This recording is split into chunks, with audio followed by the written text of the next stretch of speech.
नमस्कार दोस्तों, मैं श्रवण आप सभी का स्वागत करता हूं अपने YouTube चैनल परीक्षा रात्रि पर। इस वीडियो में हम दक्षिण भारत के इतिहास को जानने का प्रयास करेंगे। तो आप सभी बने रहिए, कॉपी कलम निकालिए, नोट करते रहिए और साथ ही समझते रहिए।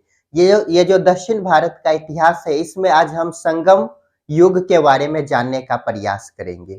तो देखिए, हेडिंग दीजिएगा संगम युग। संगम युग, इसका यदि कार्यकाल देखें कब से कब तक है तो 200 बीसी टू 200 एडी तक इसका कार्यकाल रहा। ये जो संगम है, यदि संगम का अर्थ देखें तो क्या होता है? मिलन। तो यहाँ पे लिखिएगा, ये जो संगम है इसका अर्थ क्या होगा? मिलन। किसका मिलन? तो तमिल विद्वानों का, तमिल कवियों का।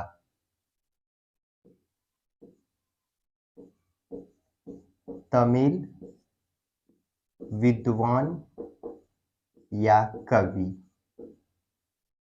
यदि बोले क्यों मिलते थे, ये क्यों मिलन करते थे, यदि क्यों का जवाब ढूंढे तो क्या निकलेगा? ये जो है कि आपस में संगम कर तमिल साहित्यों पर चर्चा करते थे और कुछ नए साहित्य की रचना करते थे। तमिल साहित्य पर चर्चा और नए साहित्य की रचना।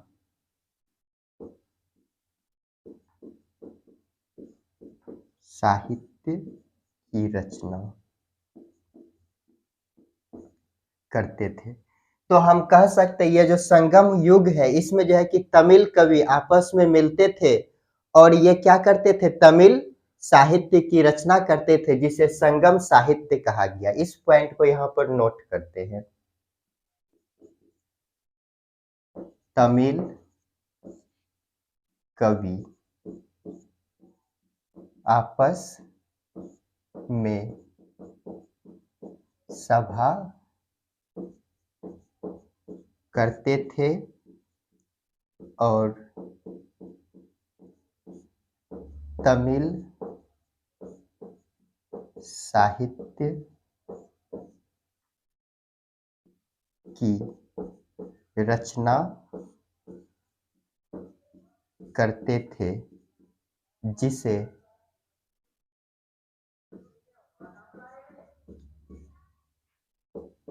तमिल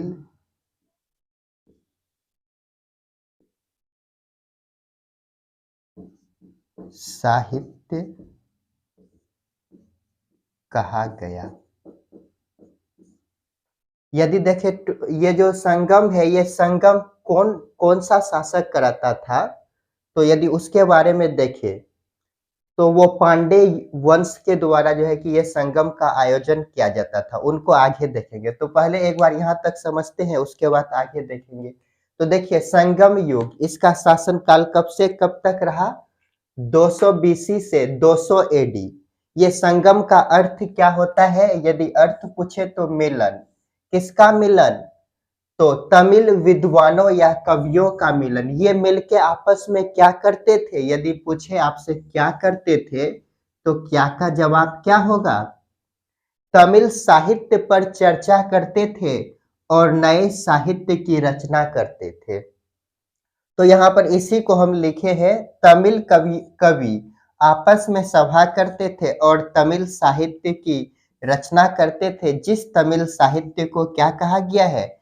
तमिल साहित्य कहा गया है, जिसे हम संगम साहित्य भी कहते हैं। तमिल नहीं, संगम लिख लीजिएगा। संगम साहित्य कहा गया है, इसको नोट कीजिए और आगे देखते हैं। तो इसको मिटाते हैं। अब देखते हैं नॉर्थ इंडिया में किस किस वंश को पहड़ना है, उसको एक बार मैप में समझ लेते हैं, ताकि आप सभी को माइंड में आ सके कौन सा शासक कहाँ पे थे।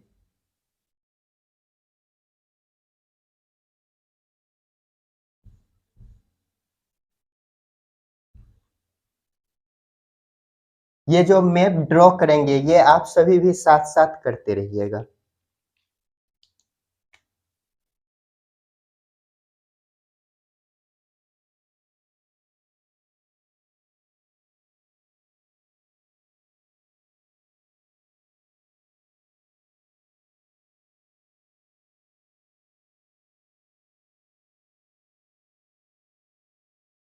ये है केरल,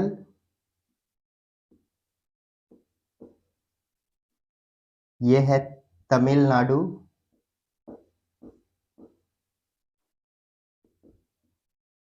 इसको शॉर्ट कोट में TN लिख दीजिएगा, और ये है आंध्र प्रदेश,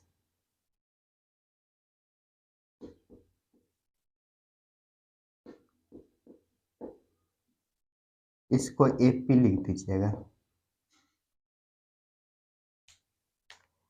ये जो केरल है यहाँ पर कौन सा वंश था यदि देखें,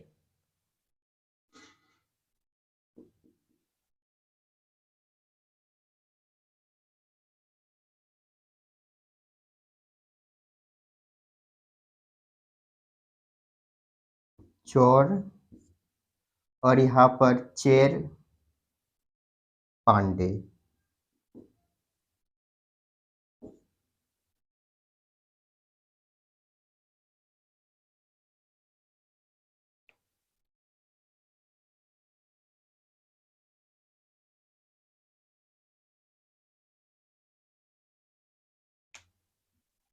चेर, चोल, और यहाँ पांडे।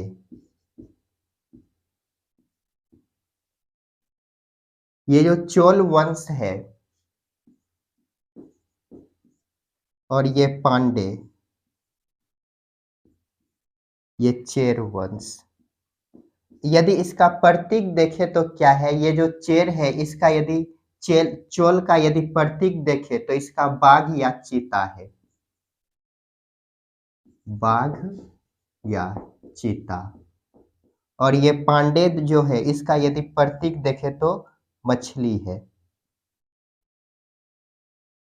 और ये चेर का प्रतीक यदि देखें तो इसका धनुष है।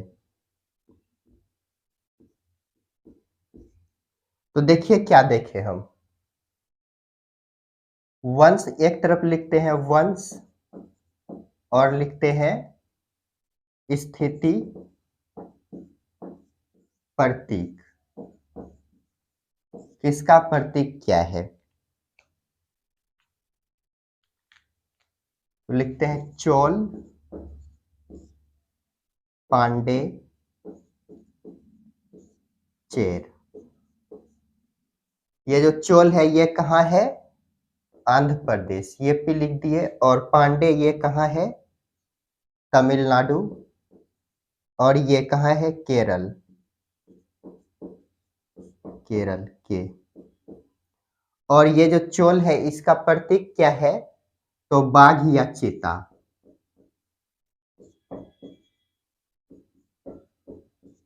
और ये जो पांडे है इसका प्रतीक क्या है, मछली। और ये जो चेर है इसका यदि प्रतीक देखें तो क्या है, धनुष। डायरेक्ट आप सभी से पूछ देगा किस वंश का प्रतीक क्या है और वर्तमान स्थिति क्या है। तो क्या देखिए, केरल में कौन सा वंश, चेर, इसका प्रतीक क्या है, धनुष। और तमिलनाडु में पांडे वंश, इसका प्रतीक मछली। और आंध्र प्रदेश में चोल वंश, इसका प्रतीक बाघ है। इसको एक डायग्राम में आप सभी नोट कर लीजिए। तो जल्दी से इनको नोट कीजिए। तो चलिए इसको मिटाते हैं और आगे देखते हैं।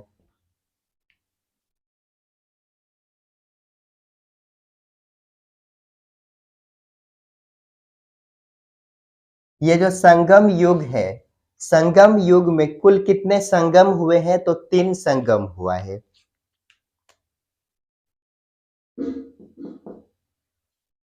कुल 3 संगम या सभा हुए। कराया कौन, तो पांडे वंश के द्वारा। कराया। किसने कराया? पांडे वंश।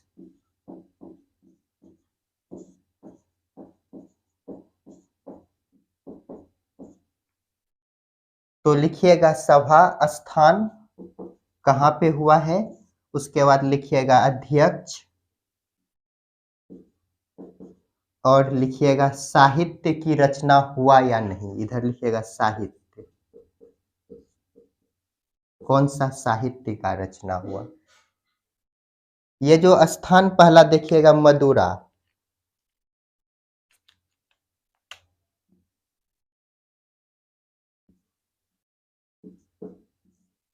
इसमें यदि अध्यक्ष देखे तो कौन है? अगस्त ऋषि, अगस्त्या ऋषि। और इसमें जो साहित्य की रचना हुए हैं वो वर्तमान में उपलब्ध नहीं है, इसको कैंसिल कर दीजिएगा, साहित्य प्राप्त नहीं है। और दूसरा हुआ है कपाटपुरम,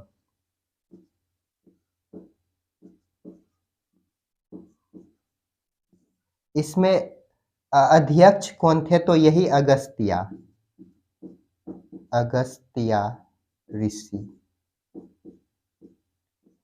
और एक अध्यक्ष थे तोल्कापियर।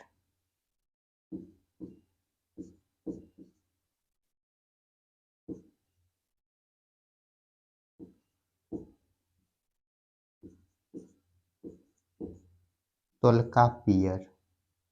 और इसमें साहित्य जो रचना हुए हैं वो अभी तक उपलब्ध है। और लास्ट जो हुआ है उत्तरी मदुरा में, उत्तरी मदुरा। और यहाँ पर अध्यक्ष कौन थे? तो नक्कीरर, नक्कीरर।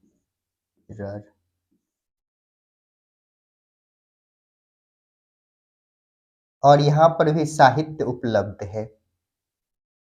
नक्कीरर को थोड़ा साफ से लिख देते हैं।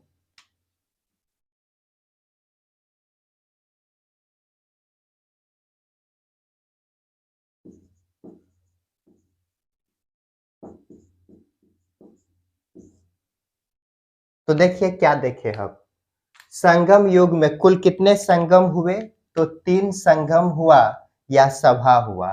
कराया किसने? पांडे वंश के द्वारा कराया गया। और ये जो इसमें जो सवाल पूछे जा सकते हैं, स्थान, अध्यक्ष और साहित्य की रचना हुआ या नहीं हुआ, इस बॉक्स को अच्छे से आप सभी याद रखिएगा। तो देखिए पहला जो संगम हुआ ये कहाँ हुआ है? मदुरा में। कहाँ हुआ है? मदुरा।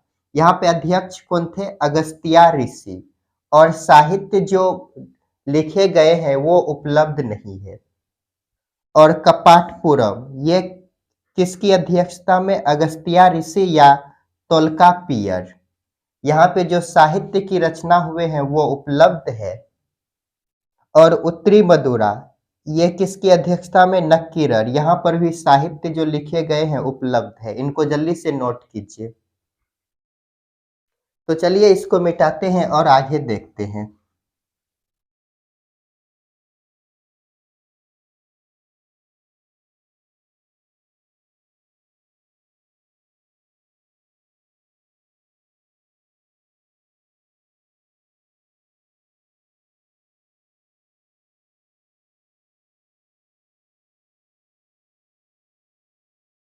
तोल्कापियम की यदि रचना देखें,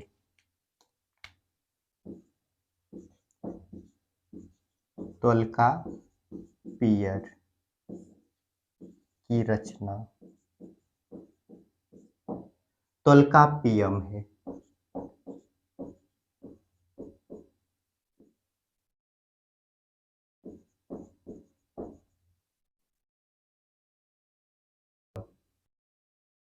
शिल्पादिकारम,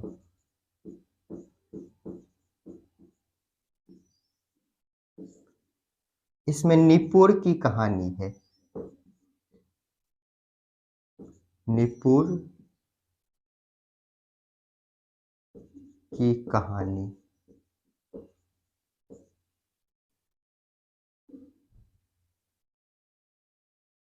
इसमें कोवलन और माधवी होते हैं।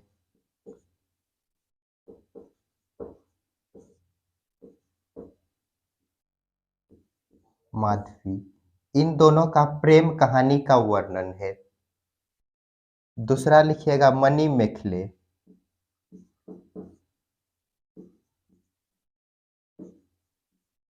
और लास्टली लिखिएगा जीवक चिंतामणि, जीवक चिंतामणि। देखिए ये जो शिल्पादिकारम है, इसमें निपुर की कहानी कोवलन और माधवी के प्रेम विवाह का वर्णन है। ये कोवलन व्यापारी होते हैं, ये माधवी जो होते हैं इससे प्यार कर बैठते हैं, और इससे जो एक पुत्री होती है जिसका नाम क्या है, मणि मेखले। ये अगला जो पाठ है मणि मेखले इसकी पुत्री है। ये जो पुत्री होती है मणि मेखले, पहले तो इन दोनों के विवाह को एक्सेप्ट समाज के द्वारा नहीं किया गया है, और ये जो मणि मेखले होते हैं इसे भी एक्सेप्ट समाज के द्वारा नहीं किया गया, क्योंकि इन दोनों का शायद कास्ट अलग अलग होता है। इस कारण ये लास्ट में क्या करती है, मणि मेखले बौद्ध भिक्षुनी बन जाती है। तो ये बहुत अच्छा कहानी है, आप सभी भी देख सकते हैं विकिपीडिया सब पे। तो अगला कौन है, जीवक चिंतामणि। तो क्या देखें हम, तोल्काप्पियर की रचना, तोल्काप्पियम है, और शिल्पादिकारम की रचना होते हैं इस संगम काल में। इसमें निपुर और माधवी की प्रेम, कोवलन और माधवी की प्रेम विवाह का वर्णन है, और इससे पुत्री मणि मेखले होती है, जिससे जो है कि समाज द्वारा एक्सेप्ट नहीं किया जाता है, क्यों, दोनों का कास्ट अलग अलग होने के कारण। तो ये जो पुत्री मणि मेखले होती है बाद में यह कि बौद्ध भिक्षुनी बन जाती है। और लास्टली क्या देखे, जीवक चिंतामणि की रचना होते हैं ये संगम काल में। जल्दी से इनको नोट कीजिए। तो चलिए इसको मिटाते हैं और आगे देखते हैं।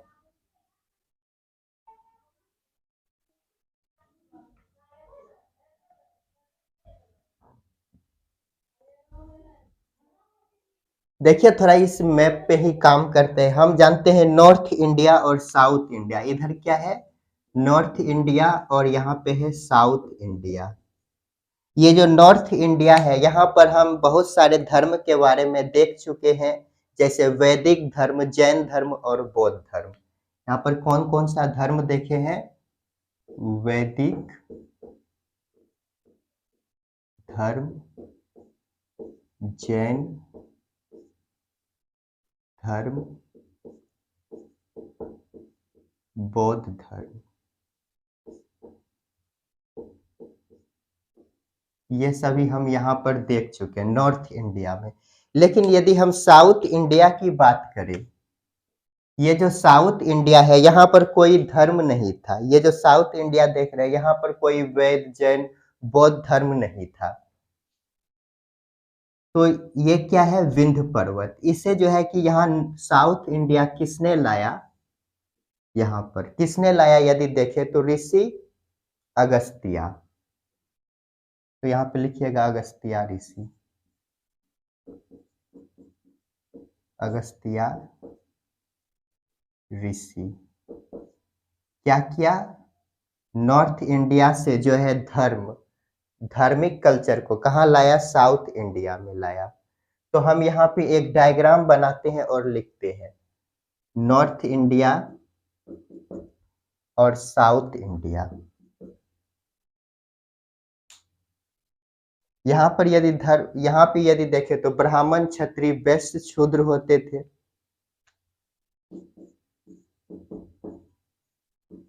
ब्राह्मण, क्षत्रिय, वैश्य, शूद्र। लेकिन साउथ इंडिया की बात करें तो ये ये और ये कुछ भी नहीं था। लेकिन यहाँ से ये जो साउथ नॉर्थ इंडिया है यहाँ से क्या हुआ, धर्म यहाँ पे आया, यहाँ जो धर्म आया साउथ इंडिया में, देवता, साउथ इंडिया में जो देवता हुए मुरुगन, देवता मुरुगन। ये जो मुरुगन देवता है हाथ में, बच्छी, बच्छी धारण करते थे। और यदि इसके सवारी देखें तो कौन होता था? मुर्गा, सवारी, मुर्गा। वर्तमान में इसी देवता को सुब्रमण्यम कहा जाता है। यहाँ पे लिखते हैं वर्तमान।